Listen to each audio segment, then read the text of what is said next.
എല്ലാവർക്കും നമസ്കാരം. New west first മീഡിയയുടെ പുതിയൊരു വീഡിയോയുമായിട്ട് സോണിയാഗാന്ധിയും രാഹുൽ ഗാന്ധിയും ആദ്യമായി കുറ്റപത്രം നേരിടുന്നു. അതായത് ED എൻഫോഴ്സ്മെൻറ്റ് ഡയറക്ടറേറ്റിൻ്റെ ഒരു ന്യൂസാണ് ഇപ്പോഴത്തെ മാധ്യമങ്ങളിൽ കാണുന്നത്. അതായത് നാഷണൽ ഹെറാൾഡ് കേസുമായി ബന്ധപ്പെട്ട് 661 കോടിയുടെ അസറ്റ് അല്ലെങ്കിൽ സ്വത്ത് ഇത് കണ്ടുകെട്ടാൻ പോകുന്നു എന്നാണ് പറയുന്നത്. എൻഫോഴ്സ്മെൻറ്റ് ഡയറക്ടറേറ്റ് 2014 ജൂണിൻ്റെ ഉത്തരവിന് ശേഷമാണ് അന്വേഷണം ആരംഭിച്ചത്. സുബ്രഹ്മണ്യൻ സ്വാമി നൽകിയ സ്വകാര്യ ഹർജിയിലെ ഡൽഹിയിലെ പട്യാല ഹൗസ് കോടതിയാണ് നടപടിയെടുത്തിരിക്കുന്നത്.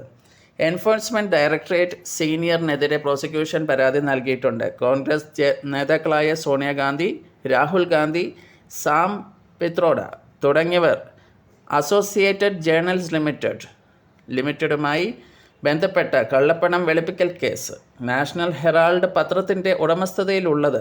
ചൊവ്വാഴ്ച ഡൽഹിയിലെ പ്രത്യേക കോടതി ഏപ്രിൽ 25 വിഷയം പരിഗണിക്കുമെന്നതായിട്ടാണ് പോസ്റ്റ് ചെയ്തിരിക്കുന്നത്. ഏപ്രിൽ 9 ഡൽഹി കോടതിയിൽ സമർപ്പിച്ച കുറ്റപത്രത്തിൽ സോണിയാഗാന്ധിയും രാഹുൽ ഗാന്ധിയും പരാമർശിക്കുന്നുണ്ട്. 3, 4 വകുപ്പുകൾ പ്രകാരം യഥാക്രമം നമ്പർ 1ഉം 2ഉം പ്രതികളായിട്ടാണ് കാണിച്ചിരിക്കുന്നത്. പണം വെളുപ്പിക്കലിലും അതിൻ്റെ ശിക്ഷയും കൈകാര്യം ചെയ്യുന്നതും സെക്ഷൻ 70 കമ്പനികൾ നടത്തുന്ന കുറ്റകൃത്യങ്ങൾ കള്ളപ്പണം വെളുപ്പിക്കൽ തടയൽ നിയമം അല്ലെങ്കിൽ PMLA. കുറ്റകൃത്യം തെളിയിക്കപ്പെട്ടാൽ പരമാവധി 7 വർഷം വരെ തടവ് ലഭിക്കുന്ന കുറ്റമാണ്. എന്താണ് ഈ നാഷണൽ ഹെറാൾഡ് കള്ളപ്പണം വെളുപ്പിക്കൽ കേസ്? നേരത്തെ അന്വേഷണത്തിൻ്റെ ഭാഗമായി സോണിയയും രാഹുലിനെയും ചോദ്യം ചെയ്തിരുന്നു. 2022 ജൂണിൽ രാഹുൽ ഗാന്ധിയെ ED അവസാനമായി ചോദ്യം ചെയ്തിരുന്നു. അദ്ദേഹത്തിൻ്റെ അമ്മ സോണിയാഗാന്ധിയും ദൈനംദിന കാര്യങ്ങളിൽ അവരുടെ പങ്കിനെക്കുറിച്ചും ചോദ്യം ചെയ്തിരുന്നു. യങ് ഇന്ത്യ പ്രൈവറ്റ് ലിമിറ്റഡ് അതിൻ്റെ YIL പ്രവർത്തനം അമ്മയും മകനെയും ചോദ്യം ചെയ്തു.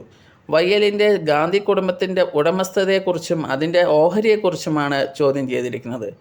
മൂല്യമുള്ള സ്ഥാവര സ്വത്തുക്കൾ ഏറ്റെടുക്കാൻ ഏപ്രിൽ 12 ED നോട്ടീസ് അയച്ചു. 661 കോടി രൂപ. ഡൽഹി, മുംബൈ, ലക്നൗ എന്നിവിടങ്ങളിൽ ഇത് ഒരു ഭാഗമായി അറ്റാച്ച് ചെയ്തിട്ടുണ്ട്. Thank you for listening. Please subscribe.